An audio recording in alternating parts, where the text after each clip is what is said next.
এই ব্যক্তি দুনিয়ার বুকে যখন রমজানের রোজা পেয়েছিল, রমজানের রোজাগুলো সুন্দর করে আদায় করেছে, আপনার বিশেষ মিলে চলেছে। রমজানের রোজা থাকার পরে রমজানের রোজাগুলো পরিপূর্ণ করেছে, পরিপূর্ণ করার কারণে আগে রোজা তার উপরে খুশি হয়ে গিয়েছে। আজকে তার আমি সাক্ষী রূপে সুপারিশকারী রূপে আপনার কাছে সাক্ষ্য হয়ে যাইবে গেলাম। আল্লাহ, এই রমজানকে আপনি জান্নাতের না যাওয়া পর্যন্ত আমি শুনে যাব না। সুবহানাল্লাহ। তাহলে রোজা আপনার পক্ষে স্বাস্থ্য দিতে বলবে, আল্লাহ এই ব্যক্তি রমজানের রোজা রেখেছে, রমজানের রোজায় নিজের গলাটাকে একবারে তৃষ্ণার্ত হয়ে তবুও আপনার ভয়ে দিনের বেলা কিছু খায় না, কিছু পান করে না। আল্লাহ, এই রোজা আমি আজকে আপনার কাছে এইগুলো সুপারিশ করছি, বান্দাকে আপনি সমস্ত গুনাহ মাফ করে দিয়ে জান্নাত বানায় দেন। সুবহানাল্লাহ। তাহলে 7 নম্বর আমরা পেলাম, রমজানের রোজা আমাদের জন্য সুপারিশ করবে। 8 নম্বর হলো, এই রমজানের রোজা যারা রাখবে তাদেরকে যিনি মাফ করে দেবেন, বলেন তো তিনি কে? রমজানের রোজা যারা রাখবে তাদেরকে আল্লাহ পাক মাফ করবে। রমজানের রোজা যারা রাখবে না, আল্লাহ পাক তাদেরকে মাফ করবে না। সূরা আহজাবের 35 নম্বর আয়াতের ভিতরে আল্লাহ তাআলা বলছে, যারা রমজানের রোজা রাখবে, যে সমস্ত নারী পুরুষ, আমি আল্লাহ নিজ দায়িত্বে তাদেরকে ক্ষমা করব। তাহলে 8 নম্বর হলো আল্লাহর পক্ষ থেকে আমরা ক্ষমা লাভ করব। 9 নম্বর, এই রমজান মাসে যে দোয়া করবে সেই দোয়াই তিনি কবুল করে নেবেন তিনি কে? আল্লাহ। রমজান মাসে সিয়ামরত অবস্থায় বান্দা যা চায় সেটা যদি বান্দার কল্যাণকর হয়, তিনি কবুল করে নেবেন তিনি কে? আল্লাহ কবুল করবেন।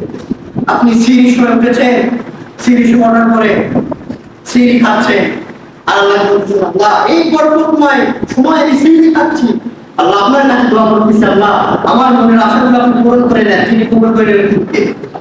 অনেকটাই সামনে নিয়ে আপনি আল্লাহর কাছে দোয়া করেন, আল্লাহ আপনার দোয়া কবুল করে নেবেন। চোখ বুঝে চোখ মারতে হবে, মানে অযথা এক সময় দোয়া করলে তো আল্লাহ দোয়া কবুল করবে। তবে হ্যাঁ, বান্দার কোন দোয়া আল্লাহ কবুল করেন না এমনটা নয়, ফিরিয়ে দেন না, সব দোয়া কবুল হয়, কিন্তু যে সময়গুলোতে বেশি কবুল হয় ওই সময়গুলোতে আমাদের বেছে বেছে বের করে সময়গুলো আল্লাহর কাছ থেকে পেয়ে নিতে হবে। কারণ ওই সময়গুলো যখনই যাবে সঙ্গে সঙ্গে আল্লাহ আপনাকে দান করবে। সুবহানাল্লাহ। তাহলে রমজান মাসে যে দোয়াই করবেন আল্লাহ পাক সেই দোয়া কবুল করে নেবেন। 10 নম্বর হলো, এই রমজানের রোজার মাধ্যমে আল্লাহ পাক আমাদেরকে অন্তরে আত্মশুদ্ধি, তাসকিয়া নফস, আত্মপরিশুদ্ধি করিয়ে দেন। এই রমজানের রোজার মাধ্যমে সারাদিন আপনি চাইলে খাবার খেতে পারতেন, চাইলে গুনাহ করতে পারতেন, চাইলে অন্যের হক মেরে খেতে পারতেন, চাইলে আপনি ঘুষ দিতে পারতেন, কিন্তু রোজা অবস্থায় আপনি কিচ্ছু করেন না। আল্লাহ পাকের কাছে একেবারে নিজেকে হালাল রূপে সম্পূর্ণরূপে উৎসর্গ করে দেন। এই উৎসর্গটুকু করে দেন, এই উৎসর্গ করার কারণে আল্লাহ পাক আপনার অন্তরকে তাসকিয়া নফস, আত্মপরিশুদ্ধি দান করে দেন। সুবহানাল্লাহ। তাহলে এই 10টি পুরস্কার আল্লাহ পাক আমাদেরকে দান করবেন যদি আমরা রমজানের রোজাগুলো ঠিকভাবে আদায় করতে পারি, আর সেগুলো আল্লাহর কাছে কবুল হয়ে যায়। তাহলে সম্মানিত হাজিরিন, এই রমজানের রোজাগুলো আল্লাহ পাক যেন আমাদেরকে সঠিকভাবে আদায় করার তৌফিক দেয়, বলেন আমিন। তাহলে আল্লাহ তাআলা বলছেন, ইয়া আইয়ুহাল্লাযীনা আমানু কুতিবা আলাইকুমুস সিয়াম কামা কুতিবা আলাল লাযীনা মিন ক্বাবলিকুম লাআল্লাকুম তাত্তাকুন। তোমাদের উপর রোজাকে ফরজ করা হয়েছে এই কারণে যেন তোমরা নিজেকে মুত্তাকি হিসেবে পরিকল্পিত করতে পারো, মুত্তাকি হিসেবে পরিচিত করতে পারো। এই জন্য তোমাদের উপরে রমজানের রোজাকে ফরজ করে দেওয়া হয়েছে। মুত্তাকি যারা হবে তারা রমজানের রোজা রাখবে। দেখবেন রমজান মাস আসার পরে কিছু কিছু মানুষের আচরণ, কিছু কিছু মানুষের কার্যকলাপ এতটাই নিকৃষ্ট হয়ে যায়, আমার তো মনে হয় আল্লাহ তাআলা তো বলছে ওয়াশুফিদাতিশ শায়াতিন, শয়তানকে রমজান মাসে শৃঙ্খলাবদ্ধ করা হয়। শয়তান তার সমস্ত দায়িত্বগুলোকে কিছু সংখ্যক মানুষের উপরে দিয়ে শয়তান শৃঙ্খলাবদ্ধ করে। কেন? দেখবেন রমজান মাস আসার পরে এই রমজানের রোজা পাওয়ার জন্য মানুষ আফসোস করে বিদায় হয়েছে, আর সেই রমজানের রোজা পাওয়ার পরেও হোটেলের সামনে পর্দা টাঙিয়ে ভেতরে কিছু লোক আছে না, তাদের মতো পোড়া কপালওয়ালা আর একটা হতে পারে না। কি মনে করেছে হোটেলের সামনে একটা পর্দা দিয়া দুনিয়ার মানুষের চোখকে আপনি বন্ধ করতে পারবেন। যিনি দেখতেছেন তিনি কে? আল্লাহর চোখকে কি বন্ধ করা সম্ভব?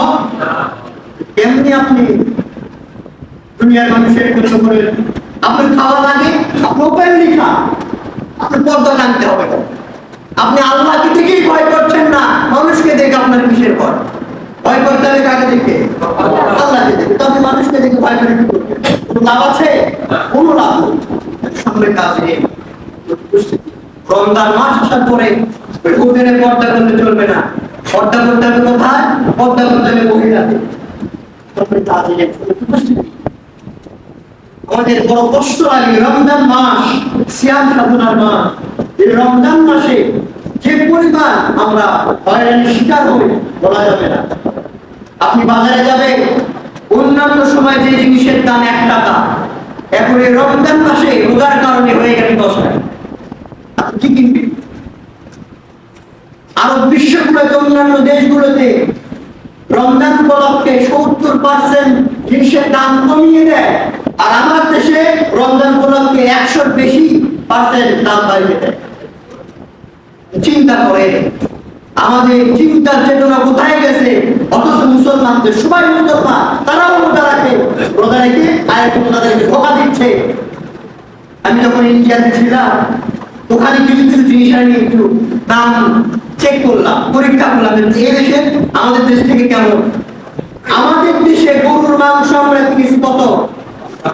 700, কোনো কোনো জায়গায় 1000 টাকা বিক্রি হয়েছে, 800 টাকা বিক্রি হয়েছে। আর ইন্ডিয়াতে আমি দেখলাম 180 টাকা থেকে নিয়ে অতিরিক্ত হলে ভালো বস্তু যদি কেউ কিনতে চায় 200 টাকার ভিতরে হয়ে যায়। কোথায় আর কোথায় চিন্তা করে। আমি চিন্তা করলাম, আহারে এই দেশটা হিন্দু প্রধান দেশ হওয়ার পরেও মুসলমানরা কত সুলভ মূল্যে তাদের খাদ্যগুলো কিনতে পারে, আর আমার দেশে মুসলমান নামদারি কিছু মুনাফিকের কারণে আমাদের বেশি দামে জিনিসগুলো ক্রয় করে, আমাদের খাদ্য দ্রব্যগুলো ক্রয় করে আমাদের সাধ্যের বাইরে সেগুলো ক্রয় করা লাগে। আরে আমি চিন্তা করলাম, আল্লাহ এই লোকগুলো যদি ধরা হয় কি জবাব দেবে আল্লাহর কাছে? চিন্তা করে এই শুধু বসতে নয়, যাবতীয় জিনিস, সব জিনিস তার একেবারে সুলভ মূল্যে পাওয়া যাচ্ছে। তাহলে আমি চিন্তা করলাম, আল্লাহ এই সমস্ত উপকার আমার দেশের গরিব মানুষগুলো পেত, অন্তত দুমুঠো দুবেলা ভালো খেয়ে ওনাগুলো রাখতে পারতাম। এই যে মানুষের হাহাকার তিনি দেখছেন, তিনি কে? মানুষের উপরে জুলুম করা হচ্ছে, অত্যাচার করা হচ্ছে, আবার বলা হয় আপনাদের খেজুর কেনার ক্ষমতা নেই, বড় ইফতার করে। আরে আফসোস জাতির জন্য এমন মানুষদেরকে আমরা নেতৃত্বের আসনে বসিয়েছি, যে মানুষগুলো আমাদেরকে প্রকাশ্যে জুলুমের শিকার বানাচ্ছে, মাসদুম করছে। আপনি কেন বলবে খেজুর পাততে বড় ইফতার করেন, পেয়ারা ইফতার করেন? বড়ই লাগবে না, পেয়ারাও লাগবে না। আরে মিয়া, ইসলাম কেমন জিনিস? বড়ই নাই, খেজুর নাই, পেয়ারা নাই, আপনি পানি দিয়ে ইফতার করেন, সুবহানাল্লাহ বলেন। তাই ইসলাম আপনাকে জায়েজ করে দিয়েছে, বড়ই লাগবে না, খেজুর লাগবে না। কিন্তু কথা হলো খেজুর দিয়ে ইফতার করা সুন্নাহ। এই সুন্নাহকে আপনি কেন অমান্য করবেন?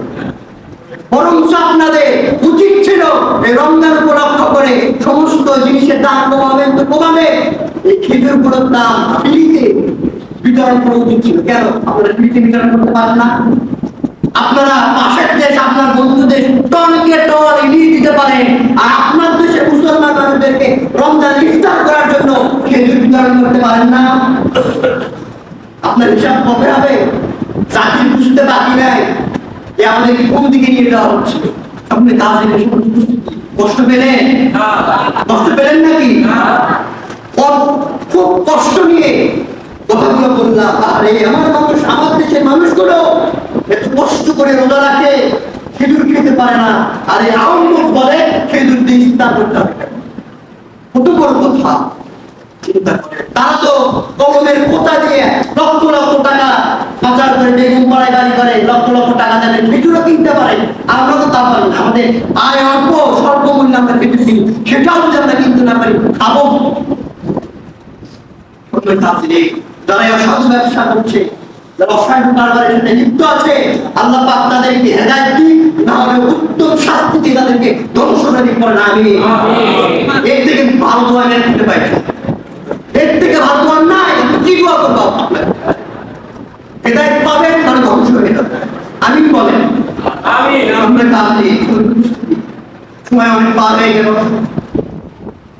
আগামী সময় ইনশাআল্লাহ বাকি কথা বলবো। যতটুকু হয়েছে আল্লাহ পাক যেন আমাদেরকে আমল করে তৌফিক দেয় করেন আমিন। ইব্রাহিম শেষ করছি।